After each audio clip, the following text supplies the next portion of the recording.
sa atong mga kaigsuonan dinhi sa Pilipinas ug ingon man sa tibuok kalibutan. Akong ipaabot akong madasigong pagbati ni ining panahon sa Kapaskuhan. Ilabi pa sa atong mga kaigsuonang apektado sa giyera ug kagubot sa tibuok kalibutan, atong mga kaigsuonang apektado sa mga kalamidad ug ingon man kitang tanan apektado sa walay puas kapagsaka sa presyo sa batakang palaliton ug ingon man sa serbisyo. Nanginaot ako na kaning panahon sa Pasko maningkamot kita na mapatigbabawan kining atong gisagubang na suliran ug hinaot sa mga maabot na bagong tuig.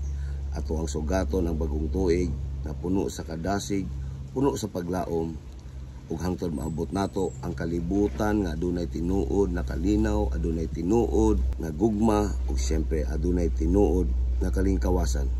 Kanatong tanan malipayong Pasko ug mabulukong bag-ong tuig. Alright.